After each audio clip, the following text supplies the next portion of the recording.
नूरा डाकू इलाके में खौफ का दूसरा नाम था। लोग उसके नाम से कांपते थे।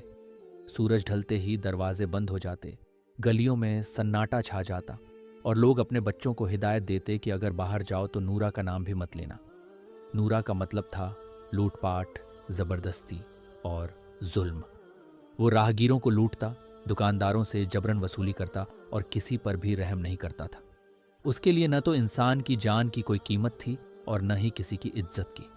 मगर अल्लाह की रहमत जब किसी पर मेहरबान हो जाए तो दुनिया की सबसे सख्त दिल इंसान भी मोम बन जाता है। गांव में एक बड़ी महफिल मीलाद का ऐलान हुआ।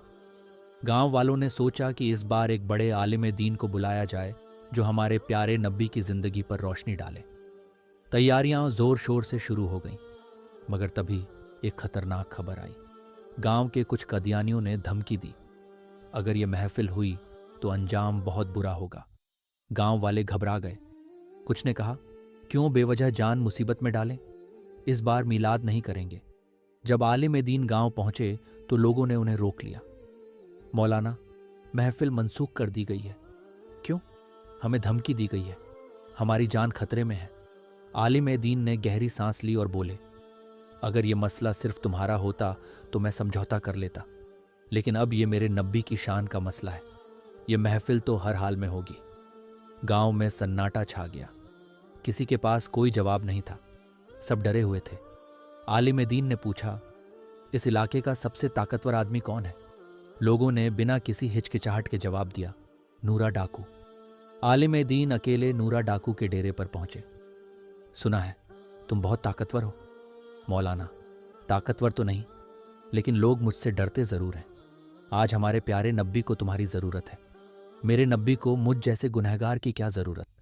गांव में लोग रसूलुल्लाह की महफिल करना चाहते हैं, लेकिन कादियानी उन्हें धमका रहे हैं। अगर ये महफिल रुकी तो समझो कि हमारे नबी की शान में गुस्ताखी होगी। नूरा के चेहरे का रंग बदल गया।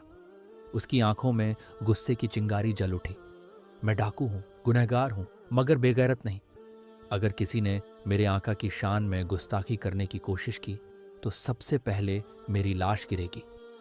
नूरा डाकू अपने आदमियों के साथ मस्जिद पहुंचा और ऐलान कर दिया, अगर किसी ने मीलाद ए मुस्तफ़ा को रोकने की कोशिश की तो पहले मुझसे टकराना होगा। गांव वालों ने यह सुना तो हैरान रह गए। कादियानियों में से किसी की हिम्मत नहीं हुई कि वे नूरा डाकू का सामना कर सके। महफिल ए मीलाद पूरी शान और अदब के साथ हुई। रात हुई और नूरा अपने डेरे पर जाकर सो गया। मगर उस रात नूरा ने एक ख्वाब देखा। उसने देखा कि एक नूरानी चेहरा उसके सामने खड़ा है। चेहरे पर रोशनी बरस रही है। नबी ये पाक मुस्कुराते हुए फरमा रहे हैं, ऐ नूरा, तूने हमारी शान की हिफाजत की, अल्लाह ने तुझे माफ कर दिया। नूरा डाकू की आंखों से आंसू बहने लगे।